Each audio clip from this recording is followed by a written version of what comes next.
আসসালামু আলাইকুম সুপ্রিয় চতুর্থ শ্রেণীর শিক্ষার্থী। আজকে আমরা তোমাদের ইসলাম শিক্ষা বইয়ের প্রথম অধ্যায় আকাইদ ও ইবাদত। আজকে আমরা এই অধ্যায়ের 25 এবং 26 পৃষ্ঠা সম্পূর্ণ সমাধান করব। তো চলো শুরু করা যাক।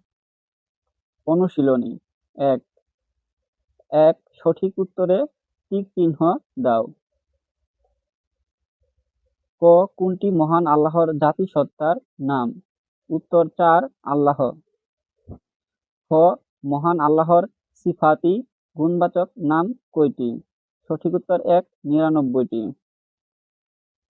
গ সালাতের আহকাম কোনটি?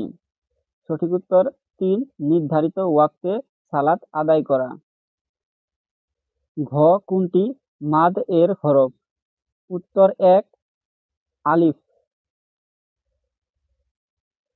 উম কিভাবে আল্লাহর গুণ আর রহমান দ্বারা গুণান্বিত হওয়া যায়? উত্তর 4 সকলের প্রতি দয়া প্রদর্শনের মাধ্যমে। চ কোন ইবাদত অনুশীলনের মাধ্যমে আমরা সমাজের দারিদ্র্য বিমোচনে অবদান রাখতে পারি? সঠিক উত্তর 4 যাকাত প্রদান করা। ছ কি বলে আমরা সালাত শুরু করব? সঠিক উত্তর 3 আল্লাহু আকবার। তারপর আসতেছে তোমাদের 26 পৃষ্ঠা বর্গীয় নাম্বার। কোন হরফকে একসঙ্গে দুইবার উচ্চারণ করার জন্য আমরা কোনটি ব্যবহার করব? সঠিক উত্তর 2 তাজদিদ। তারপর ঝ মহান আল্লাহর গুণ নিজ জীবনে অনুসরণের প্রয়োজনীয়তা কি? সঠিক উত্তর 1 আল্লাহর গুণে প্রভাবিত হওয়া। তারপর সহিভাবে পবিত্র কুরআন তেলাওয়াত শেখার সর্বাধিক গুরুত্বপূর্ণ কারণ কোনটি? উত্তর 3 অর্থ ঠিক রাখা। তারপর আসতেছে তোমাদের 2 শূন্যস্থান পূরণ। ক আল আসমাউল হুসনা অর্থ হলো সুন্দর নাম সমূহ। তারপর খ ইমানের মুফাসসাল হলো ইমানের বিষয়গুলোর বিস্তারিত বিবরণ। গ কেউ বিপদে পড়লে তাকে সাহায্য করাও ইবাদত। তারপর ঘ জের এর পরে যজমযুক্ত ইয়া থাকলে এক আলিফ পরিমাণ টেনে পড়তে হয়। তারপর সালাতে পবিত্র কুরআন তেলাওয়াত করা ফরজ।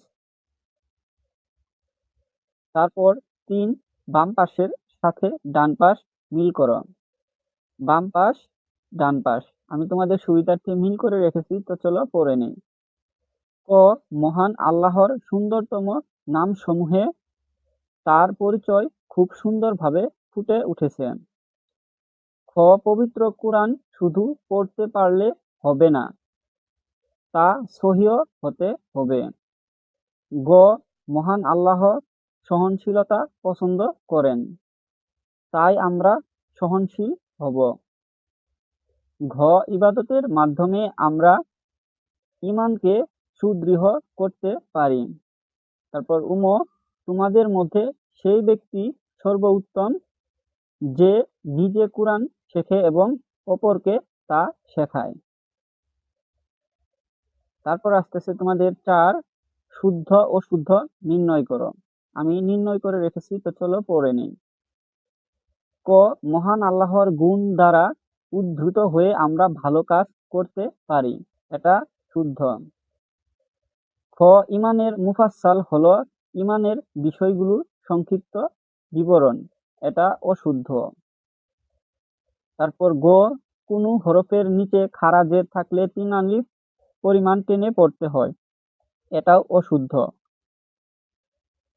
তারপর ঘ যাকাত আদায় করে শ্রেণীর বৈষম্য দূর করা যায়, এটা শুদ্ধ। তারপর পবিত্র কুরআন শুদ্ধভাবে পড়তে নির্দিষ্ট নিয়ম মানার প্রয়োজন হয় না, এটা অশুদ্ধ। প্রিয় শিক্ষার্থী, পরবর্তীতে আমরা তোমাদের সংক্ষিপ্ত এবং বর্ণনামূলক প্রশ্নের উত্তর জানব। সেই ভিডিও সবার আগে পাওয়ার জন্য আমাদের চ্যানেলটি সাবস্ক্রাইব করে রাখতে পারো।